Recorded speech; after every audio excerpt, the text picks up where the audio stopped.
sur le corps humain. Le Ramadan, c'est un des piliers de la religion musulmane. Pour tout musulman, c'est une obligation de jeûner. Mais déjà, avant l'ère chrétienne, les gens jeûnaient pour purifier leur corps. Et Hippocrate, permettez-moi de citer Hippocrate, disait il faut être mesuré en tout, respirer de l'air pur, faites tous les jours d'exercice physique, mais soignez vos petits maux par le jeûne, plutôt que d'utiliser des médicaments. Vous voyez, ça européen, بعدين حسن هالشيء صاروا بيعرفوا شو الرمضان وشو بيعمل بالجسم الرمضان. Ça, au 19e siècle, des chercheurs européens dont les chercheurs suisses ont fait des études de recherche sur les bienfaits du ramadan sur le corps humain. Que leurs résultats étaient positifs. يعني إنه رمضان نحيا البهيئة يا الصحية. بس إحنا حكمة مجبورين نقول شيء منيح إذا الشيء عاتل على الجسد لازم نقول له الواحد إنه فيك تصوم ولا فيكش تصوم. voilà مش أكثر من هيك وشو بدي أخبر كوني.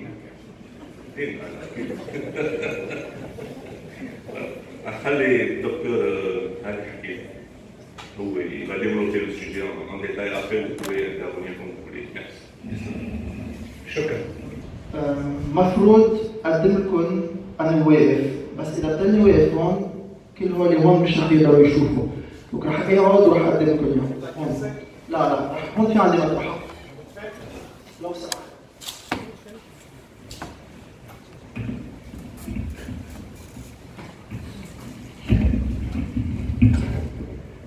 Donc, nous allons parler en français et nous allons parler des bienfaits du jeûne.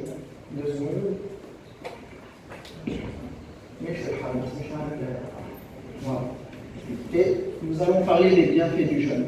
Est-ce que le jeûne, c'est une privation totale de nourriture ou plutôt manger en très petite quantité?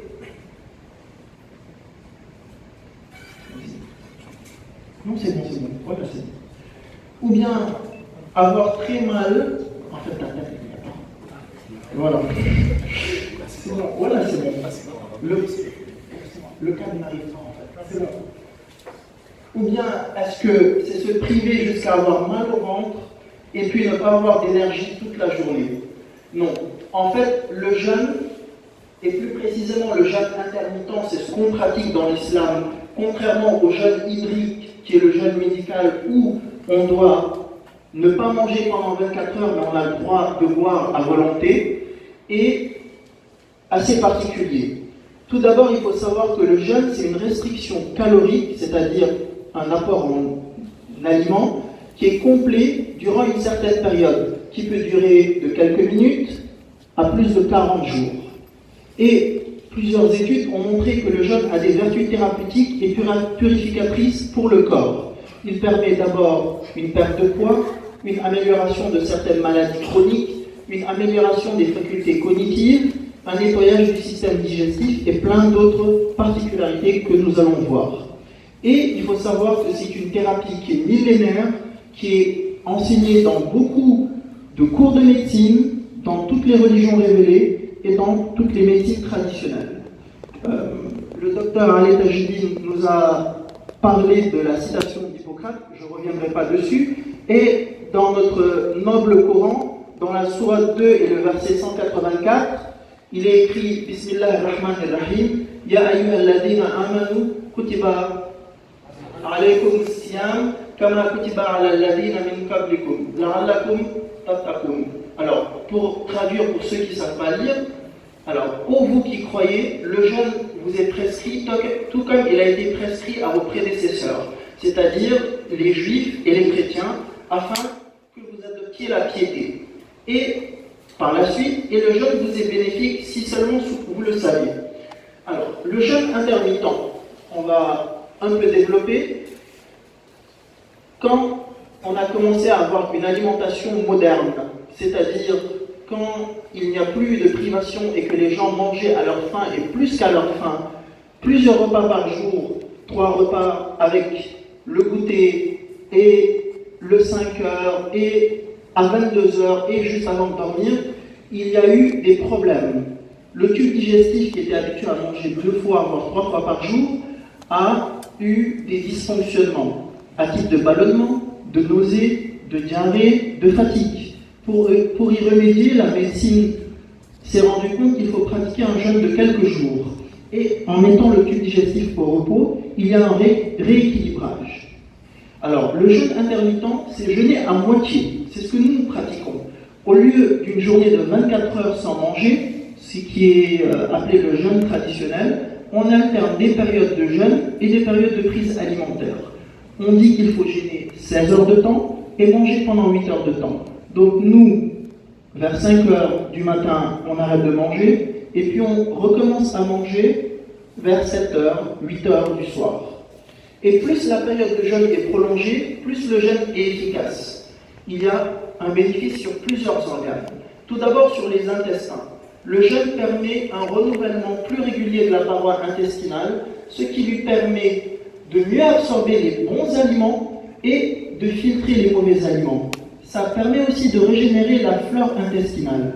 La flore intestinale, c'est les bonnes bactéries qui sont dans le tube digestif, qui vont tuer les mauvaises bactéries qui entraînent des maladies. Ensuite, ça permet de détoxifier le foie. Il faut savoir que le foie produit les sels biliaires.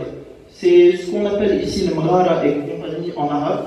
Et donc, ça permet de purifier, d'éliminer les toxines et les acides aminés qui vont passer dans l'urée. Et les acides gras qui vont être moins présents dans le sang. Les acides gras, c'est tout ce qui est cholestérol, triglycérides. Et au niveau du pancréas, il faut savoir que plus l'alimentation est déséquilibrée, plus le pancréas travaille et plus il fabrique de l'insuline. Et l'insuline, elle est connue, pas seulement chez les diabétiques, comme injection pour réguler le glucose, mais comme un risque d'inflammation. Ça peut entraîner à la longue des inflammations articulaires et musculaires, comme dans l'arthrose. Il faut savoir aussi que ça permet de maigrir, mais ce n'est pas comme ce que nous pratiquons. Normalement, jeûner, c'est manger un repas le soir, et pas manger 3 repas au moment du même repas. Malheureusement, nous ne pratiquons pas le jeûne correctement. Et malheureusement, quand on mange trop, ce repas est transformé en graisse. Malheureusement, cette graisse ne peut pas être bien utilisée. Au niveau du système cardiovasculaire, le docteur Jihad Jafar vous en parlera tout à l'heure, le jeûne permet de lutter contre de nombreuses maladies chroniques et il permet de purifier le sang du cholestérol et surtout des triglycérides. Favorise la présence du cholestérol HDL qui est du bon cholestérol, il baisse la concentration des triglycérides, de l'insuline et du sucre et il favorise la perte de poids. Tout le monde sait que l'excès de poids, c'est un facteur de risque cardiovasculaire qui peut entraîner l'AVC, HTA ou infarctus du myocarde. Il donne, comme le Dr Jihad Jafar disait tout à l'heure, une bonne humeur. C'est vrai que le premier jour, les gens ont une mauvaise humeur, mais le lendemain, le deuxième jour du jeûne, le corps est dans un état de stress, mais du bon stress. Et ce stress va permettre de fabriquer 3 hormones. Le cortisol, qui donne de l'énergie le matin, la dopamine, qui donne la bonne humeur au cours de la journée, et la sérotonine, qui permet de se reposer et d'avoir une impression de bien-être le soir. Au niveau de la peau, le jeûne permet de limiter les toxines qui sont sur la peau et de protéger la peau en lui donnant un aspect plus doux, moins gras et un teint net. Les cheveux sont fortifiés et les dents sont plus blanches. On a un dentiste qui pourra peut-être nous le confirmer. Alors, concernant le cancer, en décembre 2016, le prix Nobel de médecine a été décerné à un japonais qui a fait des travaux sur ce qu'on appelle l'autophagie. Alors, l'autophagie, c'est quelque chose de très particulier en médecine. Lui, il dit, quand une cellule comme celle des animaux, des plantes ou des levures manque d'aliments, c'est-à-dire qu'elle est en train de jeûner, elle s'adapte en dégradant des éléments afin de produire ceux qui sont nécessaires pour vivre. Alors, quand elle est infectée, quand elle est malade, quand elle est cancéreuse, elle meurt ou une partie d'entre ces cellules meurent pendant qu'on jeûne. Donc ça permet d'éliminer certains types de cancers, pas forcément tous. Elle s'autodigère et elle meurt. On a découvert cela pour le cancer, pour la maladie de Parkinson et pour certaines maladies infectieuses. Ça, malheureusement, ça ne sort pas bien, c'est pas grave. Alors, concernant le cancer, le jeûne thérapeutique, il est fait avant et après les cures de chimiothérapie. et il permet de réduire les effets secondaires. Il faut savoir, en explication rapide, le jeûne, il va bloquer les facteurs de croissance des cancers, il va diminuer le glucose, qui est le carburant des cellules cancéreuses, il va diminuer l'insuline, qui est un facteur inflammatoire, comme je vous ai expliqué, et il va diminuer les facteurs de croissance de la tumeur qu'on appelle IGF-1. Donc, ces cellules cancéreuses vont être très vulnérables à la chimiothérapie, et les cellules saines qui ont des bons éléments chez eux vont rester en mode survie en diminuant leurs dépenses d'énergie. Alors, il faut savoir aussi qu'il y a des risques qui sont liés au jeûne. Le premier risque, chez les diabétiques, ils peuvent avoir une hypoglycémie le matin et une hyperglycémie la nuit s'ils jeûnent mal ou s'ils ne sont pas accompagnés par un médecin. Étant donné que les diabétiques urinent beaucoup, ils peuvent être déshydratés. Et certaines pathologies, malheureusement, bon, il y a une faute, il y a un S quelque part, certaines pathologies comme l'hypertension ou certaines infections peuvent s'aggraver et ils peuvent faire un coma acidocétosique s'ils sont mal équilibrés. Il peut y avoir aussi une aggravation de certains ulcères de l'estomac et d'autres pathologies. Donc, il y a plusieurs conclusions à tirer de ce que je vous ai présenté. D'abord, le jeûne est recommandé par toutes les religions révélées. Il a un intérêt médical depuis 1960. Il existe plusieurs effets bénéfiques et quelques risques. Parmi les effets bénéfiques, vous avez une régulation du poids et de la satiété. La satiété, c'est la sensation de faim. Il y a une diminution de l'inflammation par diminution de l'insuline.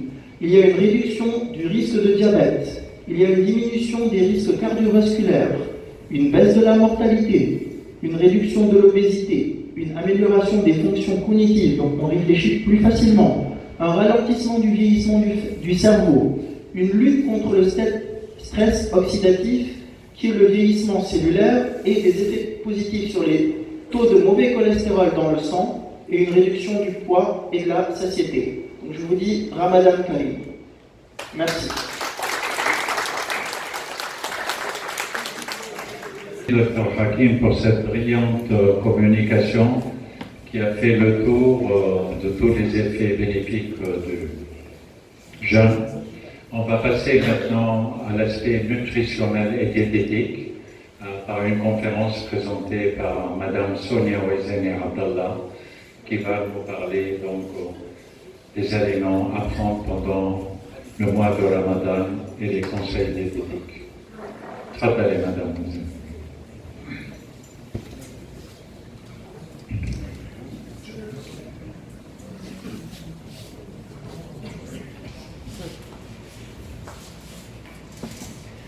Alors, bonsoir à tous. Donc moi, pendant cette conférence, moi je vais vous présenter donc la partie Ramadan et nutrition pour vous éclairer un petit peu sur les bonnes habitudes à avoir pendant cette période. Alors moi, lorsqu'on parle de Ramadan et nutrition, j'avais d'abord envie de vous parler d'un spécialiste qui s'appelle Dr Alain Delabo et qui est nutritionniste français. Et j'avais envie de parler de lui parce qu'en fait, il a inventé en 1986 ce qu'on appelle la chrononutrition. Qu'est-ce que c'est la chrononutrition? C'est une façon de s'alimenter, tout simplement, un régime alimentaire qui prend en compte en fait l'horloge biologique de chaque personne. D'accord? Donc c'est une façon de s'alimenter. C'est un régime qui repose sur l'idée que chaque aliment ingéré n'est pas assimilé de la même manière par l'organisme selon l'heure à laquelle il est consommé dans la journée. Par exemple, quelqu'un qui consomme 30 grammes de pain le matin, ces 30 grammes de pain ne sont pas digérés et assimilés par l'organisme de la même façon que s'ils sont consommés à 21h. D'accord?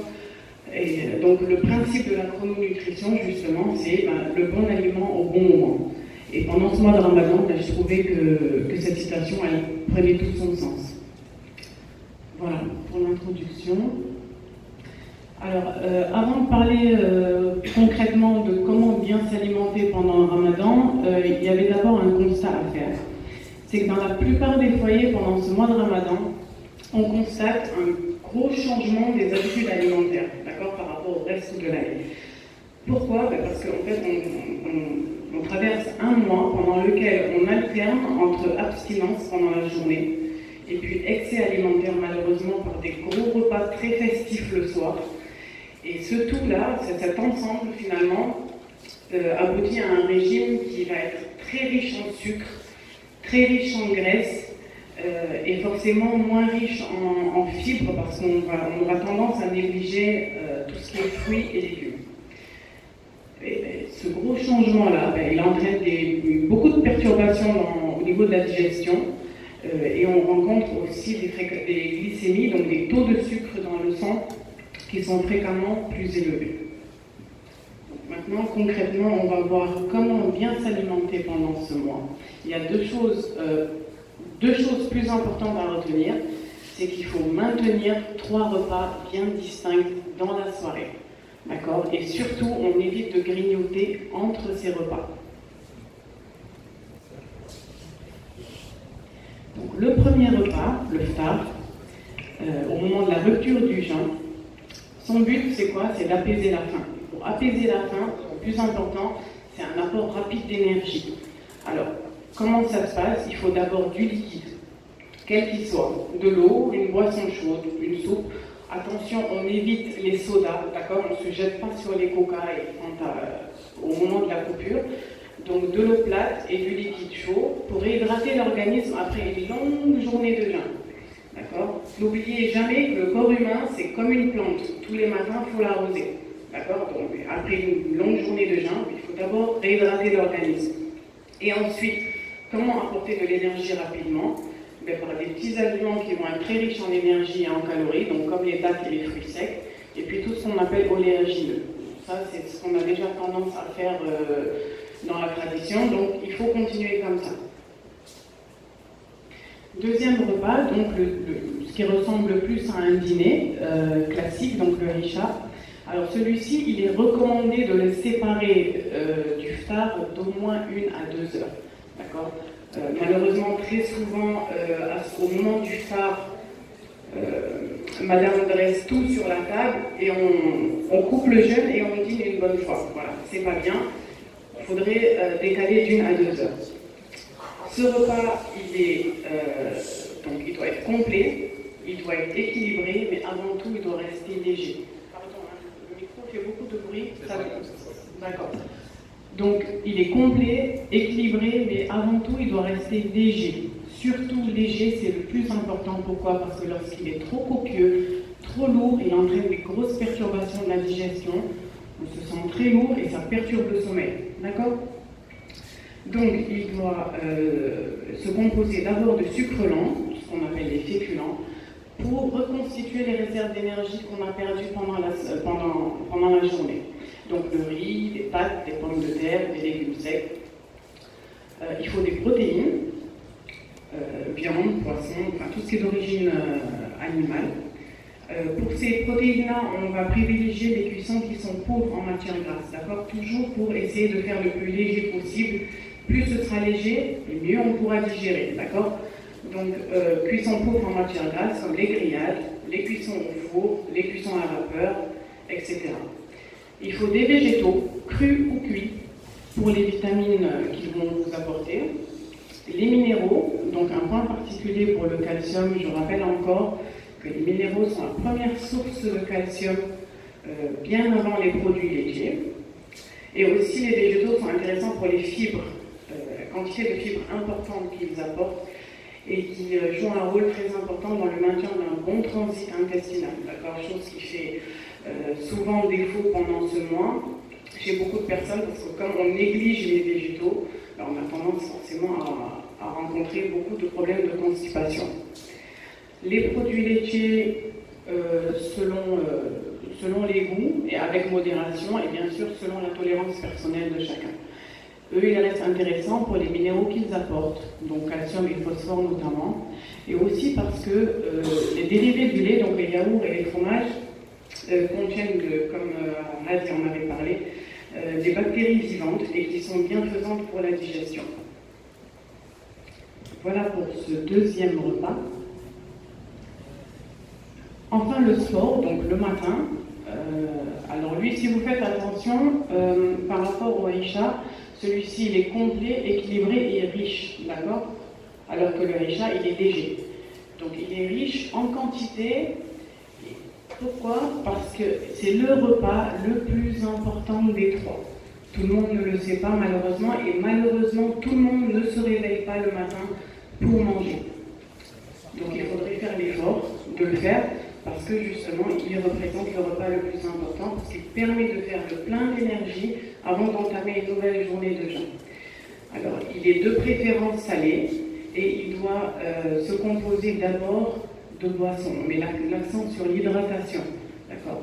C'est important à ce moment-là de boire beaucoup avant de reprendre le jeûne, d'accord? Des boissons chaudes ou froides, peu sucrées, et pour tout ce qui est jus de fruits, on privilégie le fait maison. Des féculents donc, pour l'apport d'énergie qu'ils vont apporter, des protéines, parce que les protéines, ça favorise, ça participe à la bonne satiété, donc ça coupe la faim, et des fruits. Vous verrez que pour le soir, je n'aurais pas mis de légumes, mais j'ai précisé fruits, parce que les fruits sont plus riches en énergie que les légumes, d'accord? Donc on va miser sur les fruits qui sont encore plus riches en énergie, donc comme les bananes et les dattes, et puis ensuite fruits secs et oléagineux.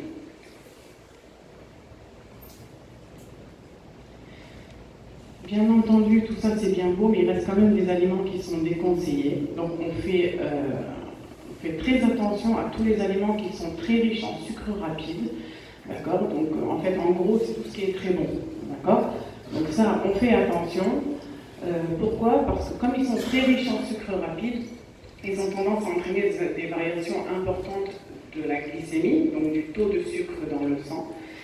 Et ces variations-là, ça entraîne une apparition de la faim qui est plus précoce, d'accord? Donc on a faim plus tôt dans la journée. Et puis cette glycémie qui va chuter rapidement, ça peut entraîner des sensations de fatigue, et puis aussi de la nervosité, d'irritabilité.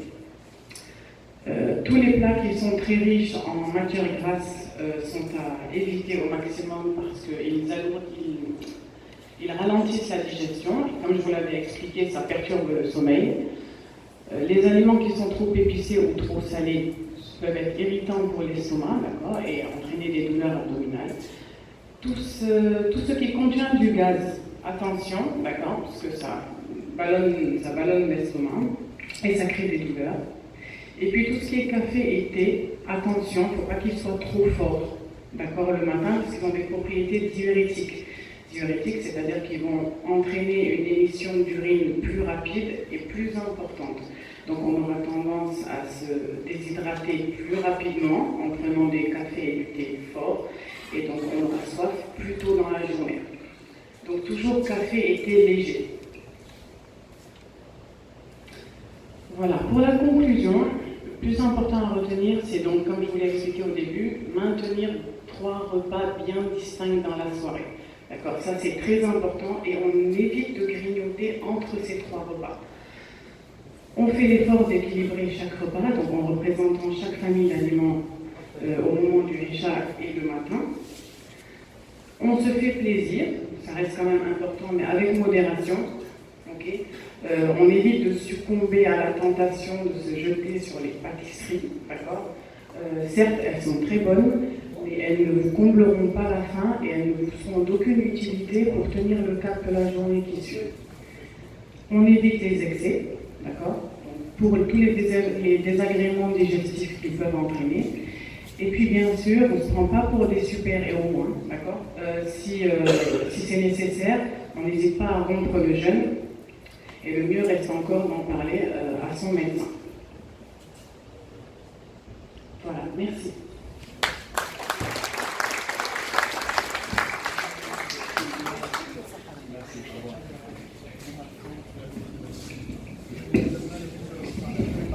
Merci Sonia pour cette belle présentation, pour ces bons conseils.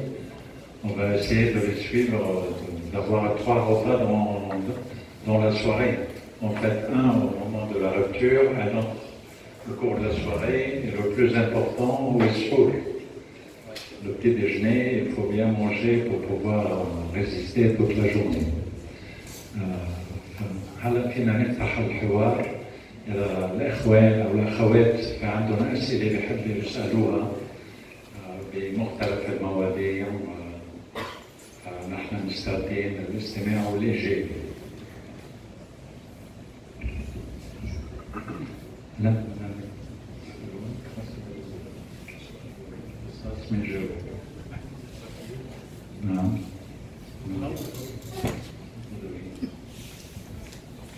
أول بيحب يكتب السؤال على ورقة، فينا نوزع أوراق أقلام. في أشخاص بيحبوا بشكل مكتوب. نعم. Parmi les féculents au niveau du sport, j'ai vu qu'il était conseillé de manger du pain. Parce que je sache, le pain n'apporte rien de bon pour la santé, de calories. Pourquoi le pain? Parce que c'est des sucres lents. Et les sucres lents, ils sont éliminés par le corps doucement. Donc ça permet de maintenir une énergie au cours de la journée. Quand on prend du pain, on prend du riz, on prend les pâtes, sont tous des sucres lents et ils sont digérés et éliminés doucement. Ça permet de conserver un niveau d'énergie dont le corps a besoin. Mais si vous prenez par exemple des sucres rapides, comme les gâteaux, le miel, la confiture, l'énergie, elle est transformée rapidement et elle est éliminée rapidement. C'est ça la différence. Je pense que dans sa question, il y a une différence, parce que le pain est trop vague. Il y a la baguette et le pain. Donc c'est aujourd'hui que la baguette est un sucre très rapide. C'est la baguette qui est même interdite chez les diabétiques. Donc il faut bien choisir son pain. Le pain complet, comme le pain complet. Ça dépend du pain qu'on choisit en fait. Le pain complet est le mieux conseillé et il est le mieux digéré aussi. Ça évite les ballonnements. Autre question? دكتور ابراهيم بس يبين لنا نحن عاده اسئله شرعيه تتعلق بوضع المراه الحامل المرضع بدي اعمل هيك خلاصه صغيره.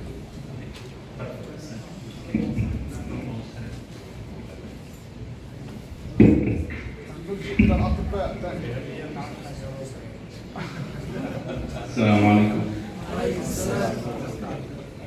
سؤال الصيام عند المرأة الحامل والمرأة عم بترضع هو زاد السؤال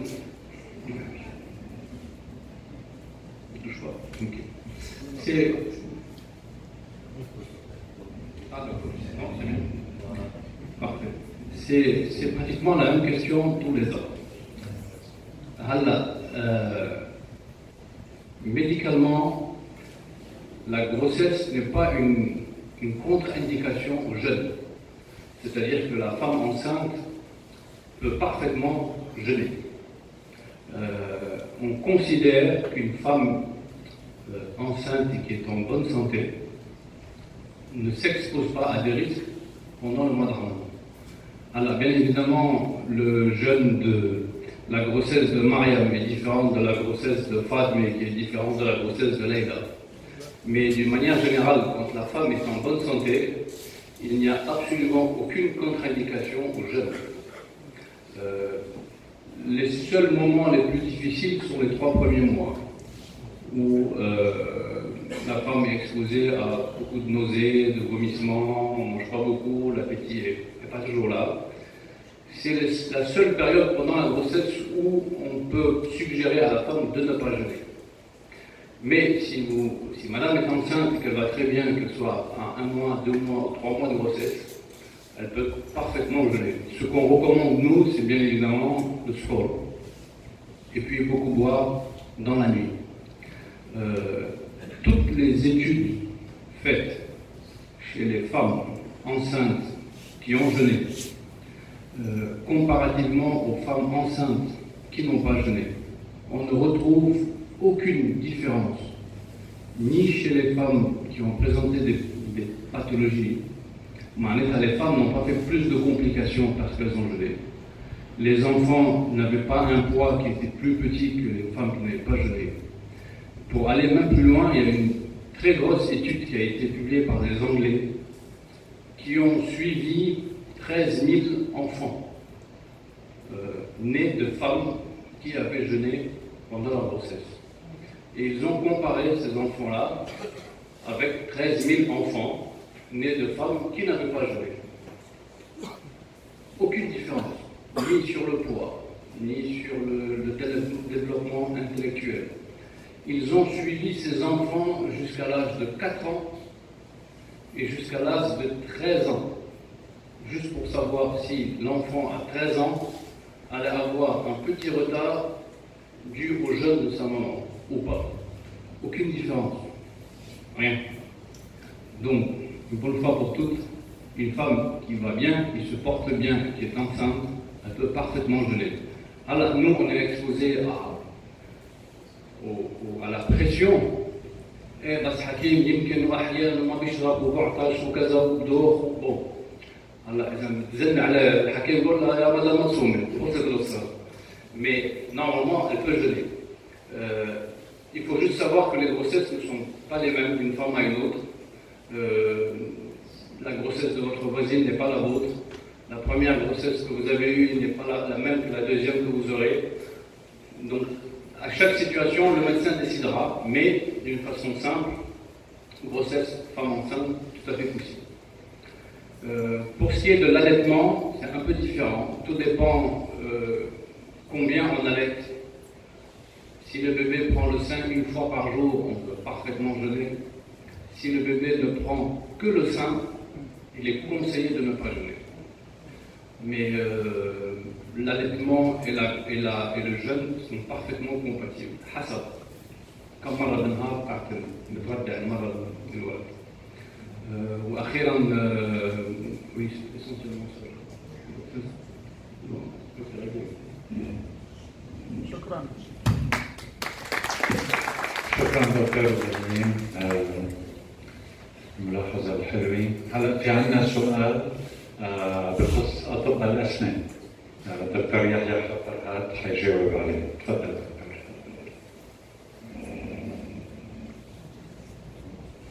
Salam alaikum. Et j'ai un soal, est-ce que le brossage des dents au cours de la journée peut rompre le jeûne?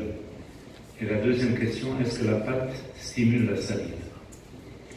Le brossage des dents ne coupe pas le jeûne. Il est même conseillé. اللي صايم يفرش اسنانه مش مرة مرتين وثلاثة. ليش؟ على مسؤوليته. المهم انه واحد هكذا ما يبلع ومش مجبور يحط معجونة يعني بكل الفرشية شوية بزيادة. وبوبوفي مام إذا بدكم ما تحطوش معجونة يمكن لطعمة واحد بحل تمه شوية بس مهم انه واحد يبلعش بس يتمخمض هي أول شيء. وليش لازم واحد يفرش اسنانه؟ بس واحد بياكلش طول النهار وبيشربش الرياء بخف شيء طبيعي. وبس الرياء يخف الميكروبات بالتم وفي ميكروبات بكل تم اندر تم في ميكروبات بصورة أقوى. ليش؟ عشان الرياء وبس نحكي بننظف لساننا بننظف الأسنان والتم. وبس واحد يشربش فيش رياء وبس فيش رياء البكتيريا بصورة أقوى وبصير في التهاب أكثر شيء بالنيرة. انتبهتوا بس تصوموا أوقات النيرة بتصير حمراء وفي منهم بينزل منها دم. دونك عشان هيك أنا بنصح والأطباء الأسنان بنصحوا إنه واحد يفرش أسنانه طبيعي الصبح على الظهر وعشية وأنا بقول كمان بعد السحور ولا قبل السحور. واحد بينام هيك تمه ولا بيرتاح بيكون تمه نضيف ويعني أريح له. هي أول شيء. وثاني شيء ما فيكم كمان تتمخمضوا. إذا مش مع دواء تتمخمضوا مع مي وملح. مي وملح أما مي وبيكربونات كل بيت في بيكربونات وهذا أحسن منه ما فيش عن جد يعني. ولا ليش؟ عشان la bouche devient moins acide. Donc automatiquement les gencives seront au meilleur état. وخصوصا هلا مدام سونيا حكت عن السكر ودكتور هادي انه بس واحد بيفطر بيركض على السكر بس بعدين بينعس بينام بلا ما يفرش اسنانه. وهون هي بالليل السكر شو بيعمل؟ اللي عنده سوسه صغيره بتلتهب النيره وبيلتهب العصب. ما تنتبهوا فرشوا اسنانكم يا با ديكسكوز. Vous pouvez vous brosser les dents. Et ne serait-ce que mettre la brosse à dents dans la bouche, ça stimule la salive. On n'est pas obligé de mettre la pâte. C'est pour répondre à la deuxième question. دكتور يحيى في عندنا سؤال ثاني عن ممارسة الرياضة خلال شهر رمضان. دكتور علي تجدين. عفوا مولانا قبل شوي انا رايي مولانا بالنسبه للمقمره مولانا ملح وابل نعم رايك مولانا بالنسبه تفضل دكتور يحيى المقمره والشيء تنبهنا اي شيء بينحط بالحلق ما دام ما وصل للحنجره لهون باخر الحلق ولا مشكله فيه كانه دواء ولا مي ولا مي بحر ولا شو ما كان وما يطلعش. بدي افتح parenthèse Brahim Aïdidi à propos des femmes enceintes. C'est vrai ce que tu as avancé, c'est logique. Il n'y a pas de contre-indication absolue. Mais je reçois des femmes enceintes, c'est des femmes qui travaillent dans les champs, qui ont une activité physique énorme. Et avec la chaleur, ces femmes sont exposées à une déshydratation au niveau amnion-situeux, ça peut entraîner. Donc il y a des contre-indications, il faut faire attention. ولا المرأة تحبها وعندها مشكلة الحبل لازم واحد ينتبه. شنو إجباري؟ الدين الشيخ محمد مزيان هو بيقول لك الدين وسائل. C'est vrai que c'est une obligation de jeûner, mais il y a jurisprudence, يعني il faut faire attention. Pour le sport, نلاقي الشباب الله يخليهم يحميهم ما تضرنيش ونعمل غدو بشهر الصيام. هو أصلا شهر الصيام واحد مش لازم يعمل سبور، لازم ينتبه. Parce qu'il peut y avoir des accidents cardiovasculaires, un risque d'arrêt cardiaque, d'évanouissement, de vertige. يعني بده يعمل سبور بلا ما يركض 10 كيلومتر يمشي مشي يتمشى أريح ما يركض يعمل ماراثون يعني ساعة وخضرة. لازم واحد بس يعمل سبور يشرب مي بيعمل صيام بيشرب مي ولا بعد الفطار بس شفت الواحد ساعة زمان روح يعمل سبور حتى يهدي ويخفف وزنه. Voilà, c'est tout. C'est pas une contre-indication parce que واحد لازم ينتبه على السبور.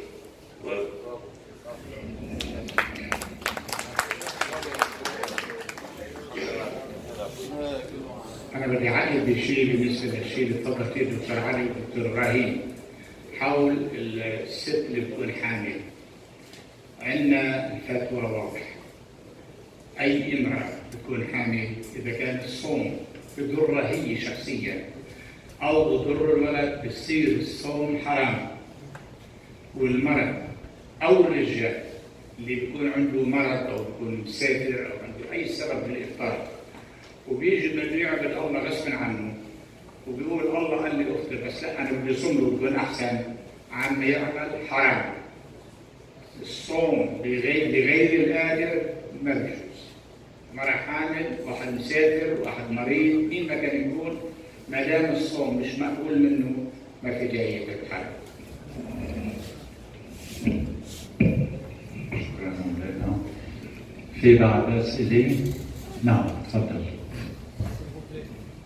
Après les 40 km de voyage, le jeûne est automatiquement rompu ou bien celui qui peut continuer à jeûner a le droit de jeûner? هذا سؤال لفضيلة الشيخ علي. 40 كيلومتر.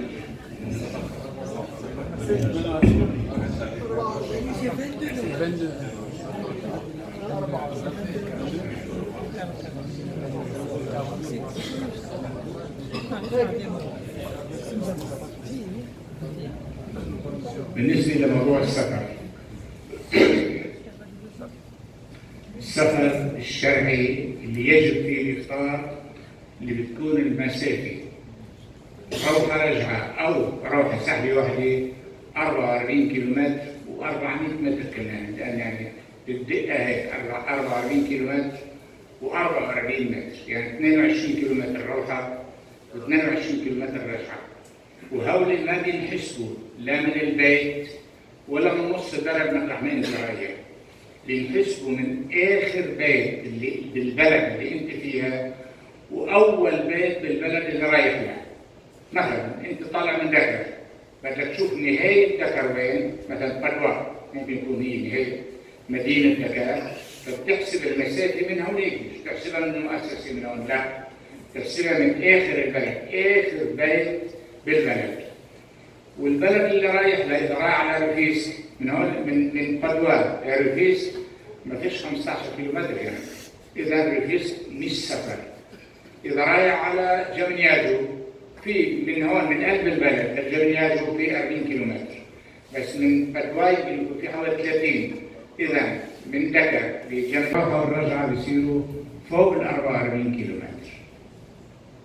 في شيء غير هيك بالسؤال؟ لا مجبر. السفر في عفوا ماشي.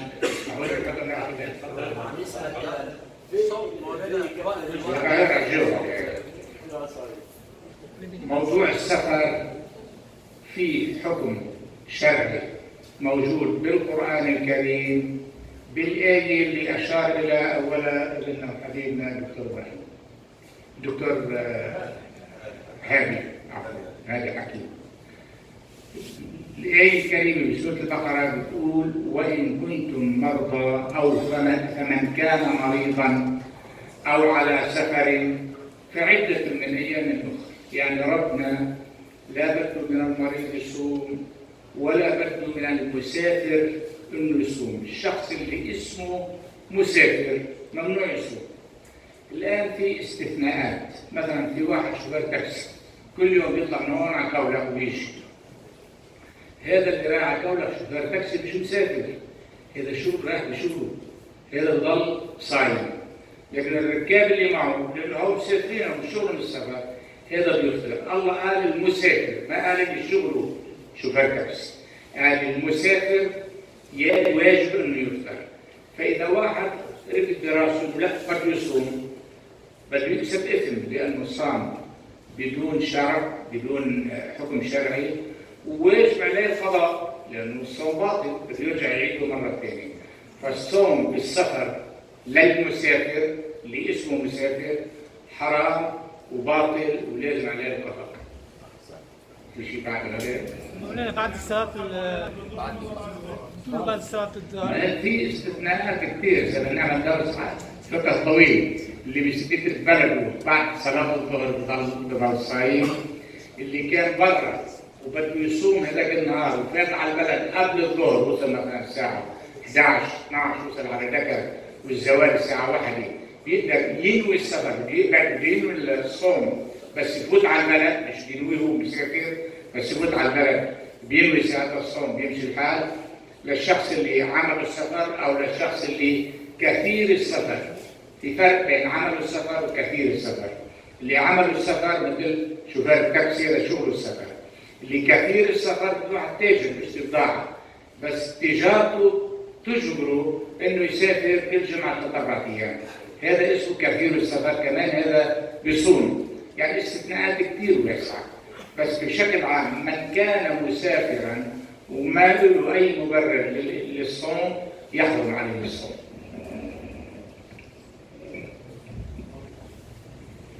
في بعض أسئلة؟ نعم. إيه. مين بحب يسأل بعد أسئلة؟ في مواضيع كثيرة ممكن نبحث فيها أكيد. بحب نحكي شوي عن أمراض القلب والشرايين والأمراض المزمنة. يعني إذا واحد عنده ضغط بالدم أو عنده مرض السكري أو في عنده مشاكل بالكلاوي شو الموقف تجاه الصيام؟ بالنسبة لضغط الدم يعني هيبرتنسيون ارتريال مبدئيا الإنسان بيقدر يصوم لأن عادة بياخذ دواء حبة واحدة باليوم أو دوايين في ياخذ حبة على السحور وحبة على العشاء بعد الإفطار. طبعا في بعض أنواع الأدوية بتجري البول وبتنزل الضغط. هذه الأدوية ما بيقدر يستعملها بشهر رمضان لأنها بتتعب الكلاوي والكلاوي بحاجة لمي لحتى تشتغل. فكل دواء في مجري للبول الأفضل يستشير طبيبه ممكن انه يعدل له بالدواء اذا في امكانيه يقدر يسمح له بالصيام. هذا بشكل عام لضغط الدم. هلا بالنسبه للرياضه الخفيفه مثل ما قال الدكتور علي اللي بيمشي مشي بعد الإفطار بالعكس هذا بيساعده على الهضم وبيحرك العضلات. مهم إنه ما يعمل مجهود كبير لحتى ما يعرق وما يصرف طاقة كثير وما يصرف مي كثير. المرض الثاني بالنسبة للسكري الديابيت. الديابيت في نوعين، في النوع الأول الناس مضطرين ياخذوا انسولين، بيعملوا حقن انسولين مرة أو مرتين بالجمعة باليوم أو 3 مرات. هول طبعا ما بيقدروا يصوموا، ليه؟ لأن ممكن يتعرضوا لهبوط حاد بالسكري هيبوغليسيمي، ممكن تؤدي للكوما. كوما بتعمل له مشاكل ويدخل المستشفى. فإذا اللي عنده مرض السكري وعم ياخذ انسولين ما بيقدر يصوم، لأن حيضر نفسه وحيخلق كثير اضطرابات بجسمه. هلا النوع الثاني من السكري يلي هو السكري السمين بسموه ديابيت جرام، اللي بنعالجه بالأدوية. طبعا الحماية والرياضة الخفيفة كل يوم والأدوية بتساعد انه يستقر السكري معه. هلا إذا كان السكري مش مستقر وواحد عنده التهاب ما بيقدر يشرب، بس إذا كان السكري مستقر معه يعني ديابيت ستار وعم ياخذ مثلا دواء أو دوايين باليوم ممكن إنه يصوم، على شرط إنه ياخذ الأدوية بعد الإفطار ويتجنب إنه ياخذها بالسحور، لأن إذا أخذ الدواء بالسحور وما كان ماكل كثير بخلال النهار حيهبط السكر معه وحيعمل له مشاكل، فهذا بيقدر يتجنبها. أنا بنصح اللي عندهم مشاكل بالسكري دوما يستشيروا الطبيب لحتى يشوف كل حالة بحالتها وإذا في إمكانية إنه يصوم ولا لا. مراجعة الطبيب كثير مهمة. في النقطة الثالثة المهمة هي أمراض الكلاوي. هلا في ناس كثير بيكونوا عندهم الكلاوي عندهم عجز أو ضعف، هولي ما بيقدروا يصوموا. ليه؟ لأن خلال الصيام في نقص بالمي والكلاوي بتتعب، وخاصة مثلا اللي عنده بحص بالكلاوي يعني الليتياز غناء، فلما بيصوم بيتحرك البحص وممكن يعمل له كريزة، والكريزة طبعا كثير مؤلمة وبتجبره انه يوقف. في ناس بيكون عندهم مشاكل بالكلاوي، مثلا عندهم كيست مثل البوليكيستوز رينال، هذه كمان بتعطي ضعف بالكلاوي، وفي حتى بعض الناس بيضطروا يغسلوا الكلاوي. طبعا بهيك حالات ما بيقدروا يصوموا. يعني في بعض الحالات الخاصة بأمراض الكلاوي وبالسكري وبالالتهابات بده يضطر الواحد انه ما يصوم لحتى يتجنب الاضطرابات والاشتراكات اللي ممكن تشكل خطر كبير على حياته. بتحب تسجلي فضيلتك؟ ايه تفضل.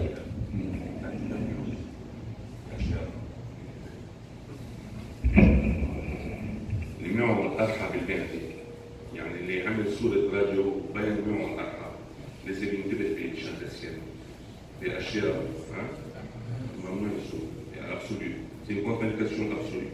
الشغلة اللي بيحكي فيها الشباب إخواننا اللي بيدخنوا سيجارات.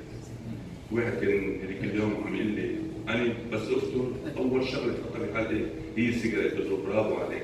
بتجيب ذبحة قلبية، il y a eu des cas d'accident brutal d'infarctus du myocarde suite à une cigarette qu'il a allumée après le mois d'avant, après le jour de Ramadan. يعني انتبهوا، faites attention. Hein?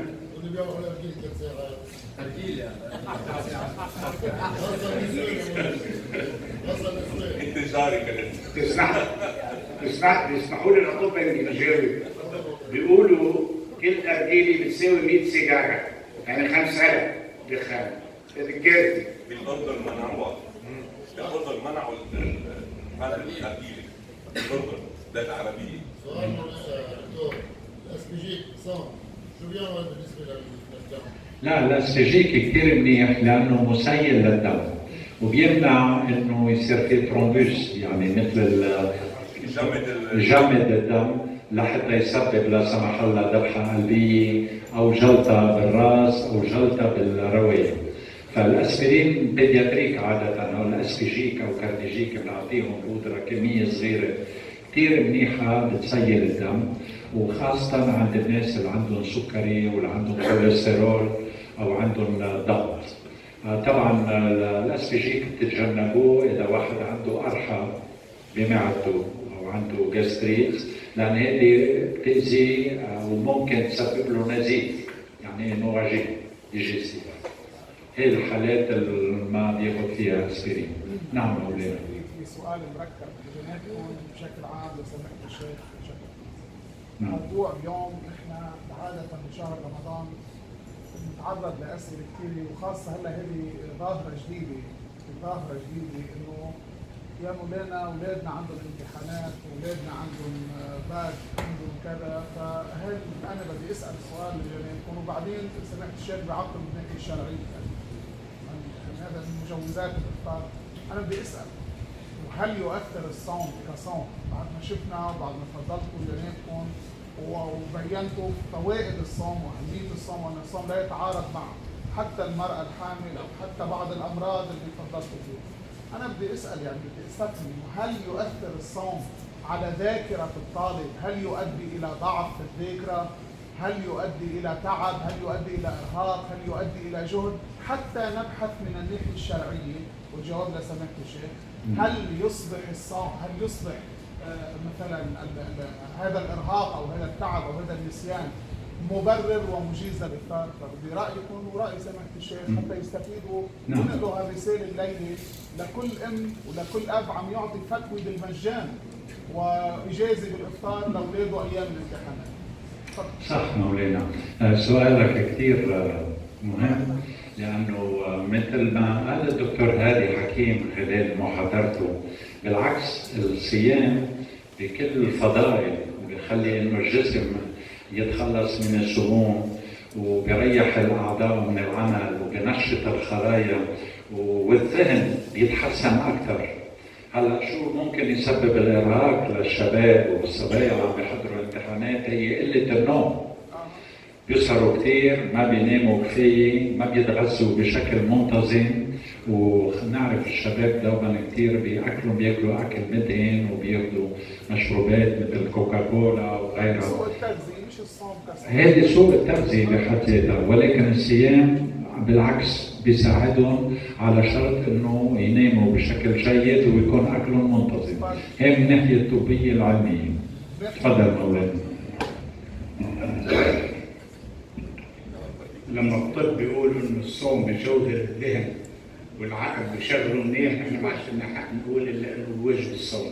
بس انا بدي الفت النظر تعقيبا على كلام الدكتور انه اللي عم بيخرب عليه مش الصوم، عم بيخرب عليه طول السهر او تعجيله بالاكل او هالامور اللي بيعملها.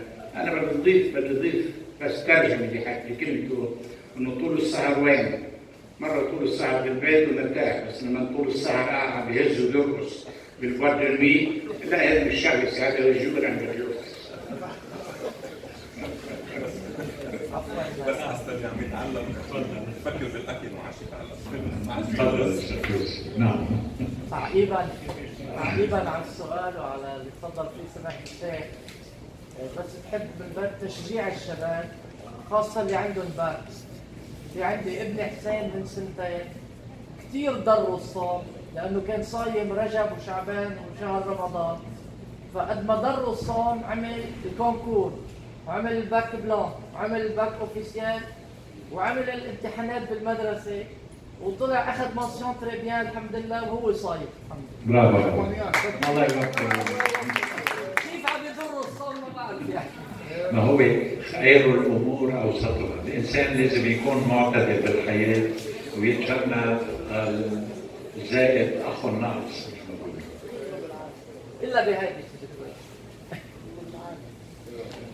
Quand un hamster est au niveau de diédonome, le jeûne est-il recommandé?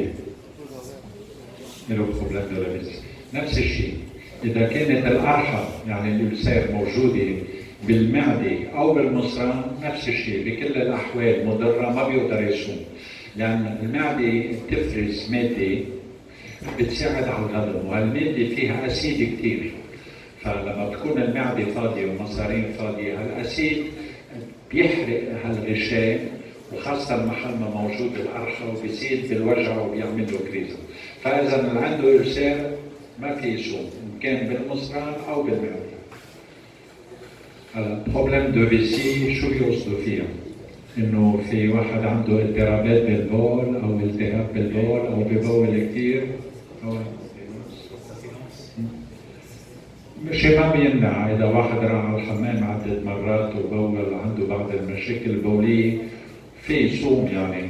المهم إنه خلال الإفطار وبالليل وبالسحور يشرب مي كمية كافية، إلا إذا كان عنده التهاب أو مشكلة معينة بده يراجع الطبيب المختص بالأمر. نعم. في طبيب عيون شيء موجود بيناتنا؟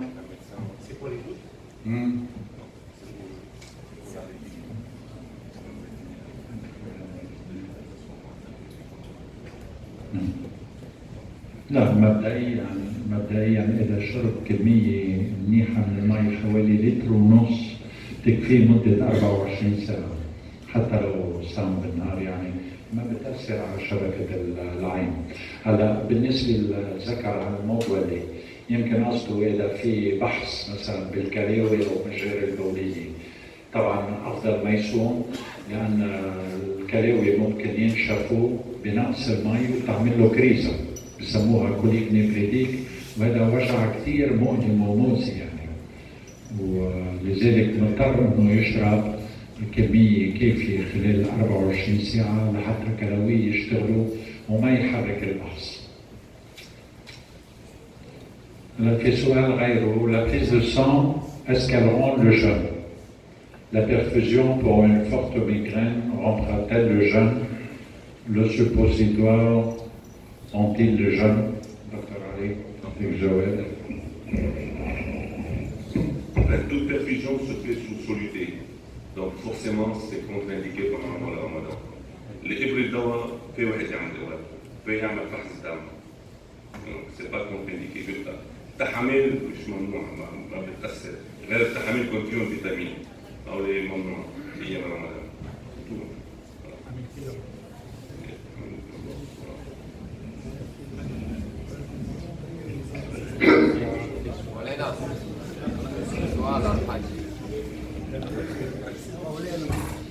فترة السبيل عاد بدعة الإنسان صار لي 25 سنة باخذش إلا هو كونترك سبيل تيجي صحته شو السبب؟ كونترك سبيل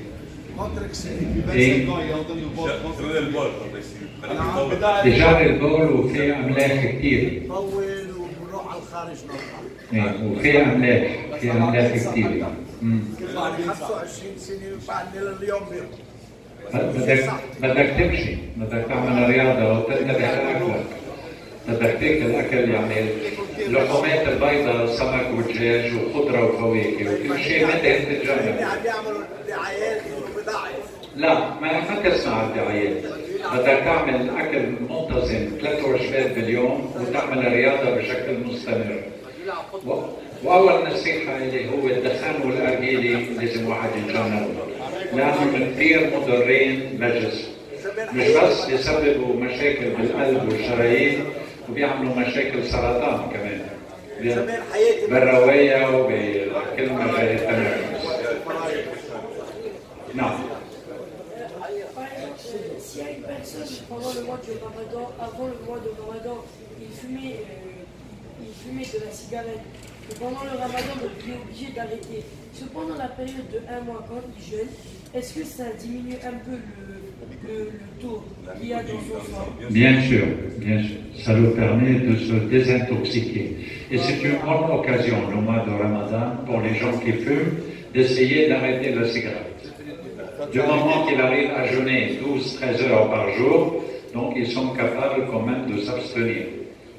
Il faut avoir la volonté, il faut être convaincu que le tabac est nocif pour la santé. Ça n'amène que des problèmes. On a assez de problèmes dans la vie, on ne va pas en chercher d'autres. Hein? Donc il vaut mieux les éviter.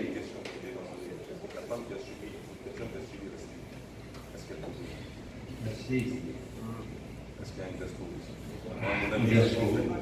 Oui, en principe. Parce que celui qui a eu la cive, il doit manger des petites quantités plusieurs fois dans la journée. Ouais. Il faut qu'il aille dans un pays où la journée est courte et la nuit est trop longue. En principe, hein. Là, il y a bien sûr des cas qu'on peut tolérer. Alors, le sérum physiologique pour le lavage nasal, anéantit-il le jeûne ou non? Non, on pense pas. Il faut éviter qu'il avale لأنه بس مثل ما قال فضيلة الشيخ اللي بيتمخمض بالمي مهم تضل بتمه مي بلعها واللي بيحط نقط مثلا بالأنف مناخيره المهم إنه ما ينزلوا للمريء ولا تحت. Et alors, on respire bien autre le Mankaton, autre médicament pour la décompensation nasale, on-t-il le jeûne en cas d'utilisation? Non. في عندي شغلتين بزيد عليها مثلا الناس اللي عندهم ربو يعني الأسد إذا عندهم حساسية على الغبرة على الجزوال أو شيء ممكن تحكموا كريزة أسمه عادة يستعملوا هذا البخاخ اسمه فانتولين كلكم بتعرفوه. هذا ما بيمنع انه يستعملوا ويتنشأوا ليوسع مجال التنفس وبضل الصيام آلي. الصيام مبدئيا ما بيبطل لانه هذا كيف بنقول البخار. هذا البخاخ بيسموه بالعربي في نوعين منه. في نوع بيكون فيه مواد مثل المي.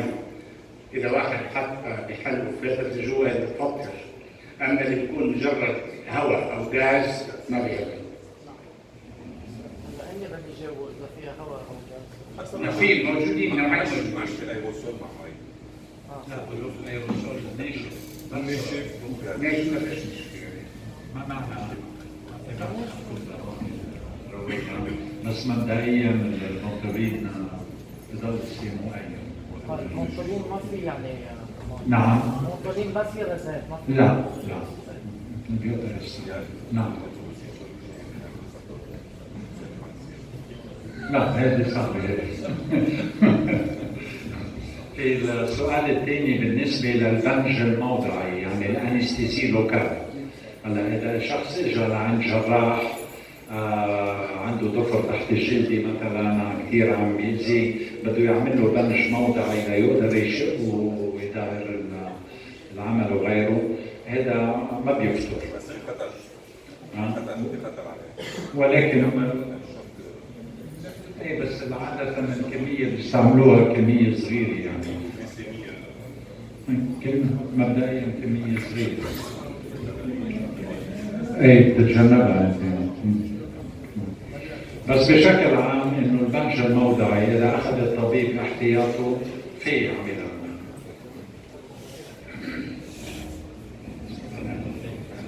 بعد قدامنا 5 دقائق بس. نعم.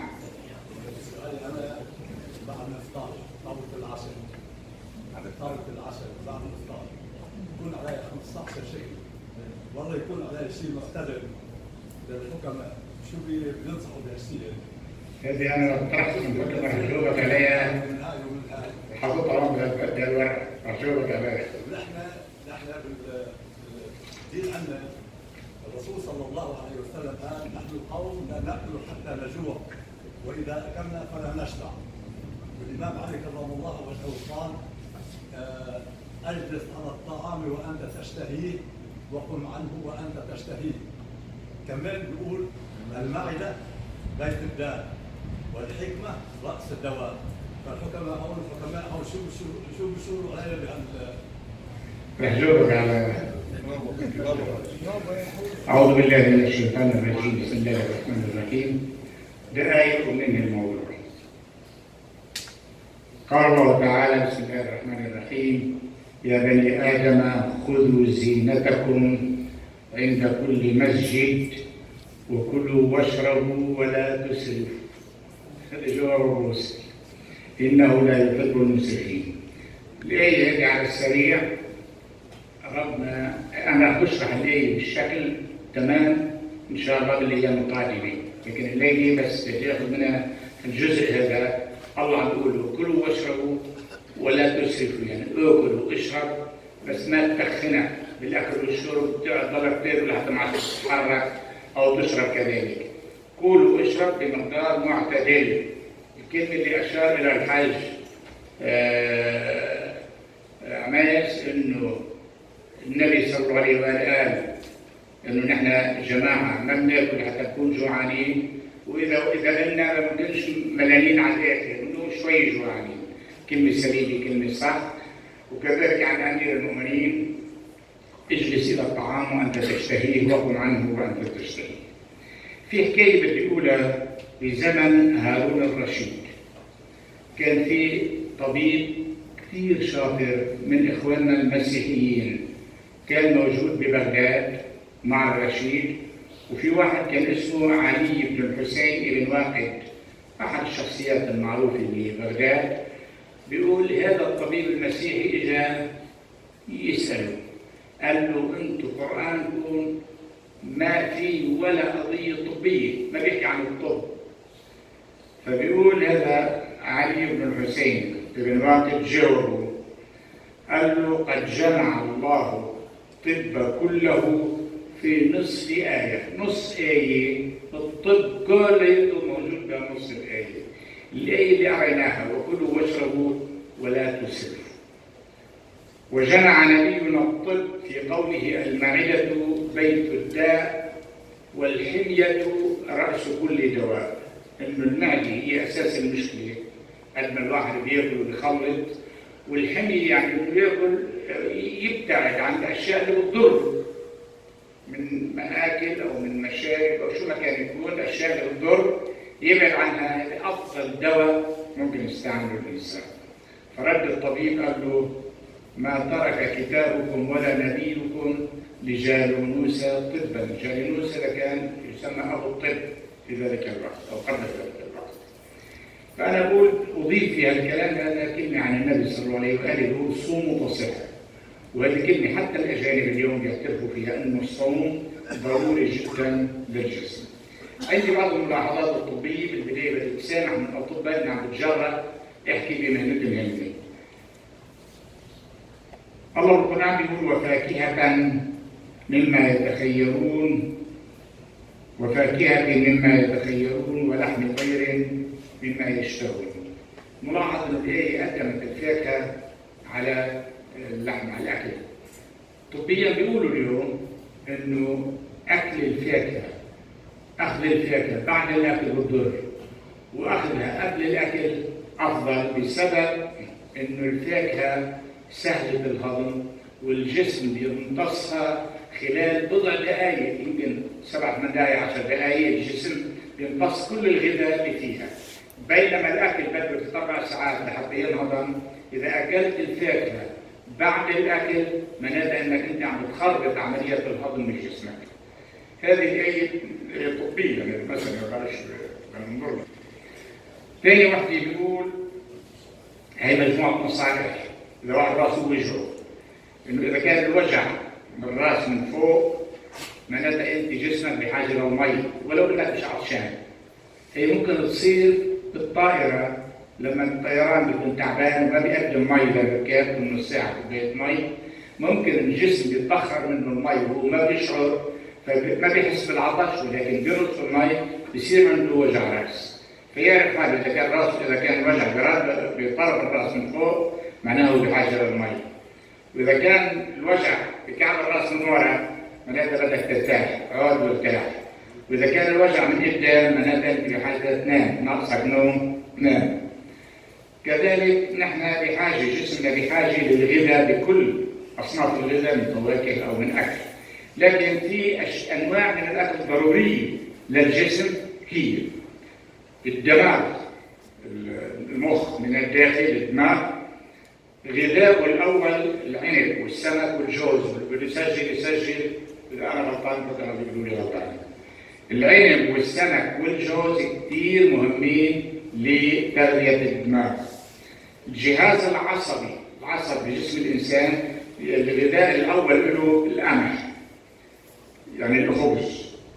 غذاء الرئتين الرواية للصدر اللي هن بياخذوا اكسجين للجسم، بيقولوا القرنبيط والبروكولي هودي افضل شيء للروايه. المعده افضل اسهل شيء له افضل شيء البطاطا. الكبد اللي عنده مشاكل كبد التمر والعنب. المفاصل زيت الزيتون. القلب له التفاح والدم له الشمندر.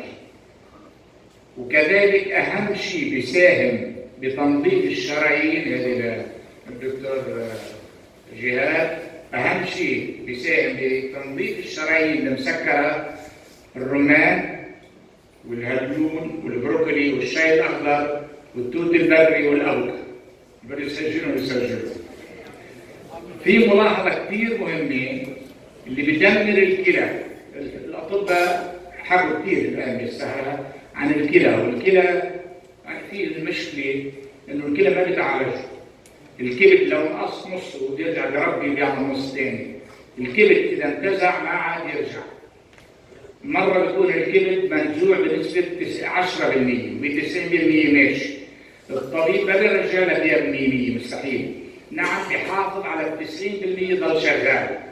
اذا كان الكلى ماشي بنسبه 80 او 70% بيقدر يحافظ لك على 72. لو وصلت لل 50 لل 10 المهم انك تقدر تحافظ على عمل الكلى بهالنسبه اللي كانت موجوده فيه. ولذلك اول مشكله بتواجهها الكلى بخليه يصير يرجع عمله لورا الملح. او اللي بياكلوا ملح كثير ينتبهوا، الاكثار من الملح بدمر الكلى. كذلك اذا واحد عنده التهابات بمجاري الرئويه وانه يهملها وما يروح لعند الحكيم وياخذ دواء ويعالج حال الالتهابات كمان هذه بتدمر الكلى. كذلك شرب المي بكميات كافيه. بيقولوا الاطباء انه الكميه الكافيه بال 24 ساعه بين 2 الى 3 لتر، واللي ما بيشرب بين 2 الى 3 لتر بال 24 ساعه معناها عم بيعرض الكلى عنده انه يخرج بالمره للاخر. كذلك حبس البول فتره طويله، واحد حاس حاله بده يفوت على الحمام وهيك عناد ما بده يفوت، يقعد ساعه ساعتين فيما بعد، كمان بيأذي الكلى بشكل غير طبيعي. كذلك اللي بياخذ ايده كثير كمان هذا بيأذي الكلى لانه هن اللي بيصفوا الجسم، فتناول الادويه بكثره ايضا مضر للكلى، خصوصا الدواء المسكن. طبعا في ناس بياخذوا المسكنات اللي بتخفف الوجع وغيره، هذه كثير مؤذيه للكلى. اخر شغله بدي اقولها اللي حكى عنها من ساعه دكتور علي، انتبهوا يا شباب يا اخوان يا احباب، مرارا انا قايلها، انتبهوا للدخان والارجيله. الدخان والارجيله انا بسميه المرض العصري، اصعب واقرف مرض اجانا اليوم الدخان والارجيله، والادمان عليهم عم بيعملنا مشاكل كثير، عم بدمر جسم الناس، بدمر مالهم وبدمر نفسيتهم وبدمر اجتماعاتهم، بدمر حياتهم كلها. انا بستهجن من اللي بيقعد بالسهره وبيعملنا محاضره طويله عريضه عن العرب واسرائيل ومقاطعه امريكا ومش عارف ايش، وبدخلني يوميا 5-6 مارلبورو. يا ابن الحلال، ما هذا شركه المارلبورو ربحها عم يروح لاسرائيل، يعني المال اللي انت عم تحرقه بحلقك عم بيروح لاسرائيل، وبتيجي بتعطينا محاضرات انه نحن لازم نحارب اسرائيل. بس بكل اسف ما في وعي. بلبنان بيقولوا لبنان بيستورد 100 مليون دولار بالسنه قمح، وبيستورد دخان 300-400 مليون دولار. كيف هيك؟ وين الوعي؟ وين الناس؟ كل واحد بيزين الموضوع من ميته هو، بيقول لك انه انا عم باخذ السيجاره شو الى قيمه ولا شيء، لا هذه الى قيمه، وفرنك على فرنك بيعملوا مليارات. عدونا عم ياخذ مالنا، ونحن عم نحرق مالنا وعم نحرق نفسنا، نحرق جسمنا. انا بترجى نعيد النظر بهالمساله هذه، واللي الله بيلاقيه هو بلع حاله بالتدخين يجرب يعمل اي وسيله للخلاص منها. شكرا جزيلا، والسلام عليكم.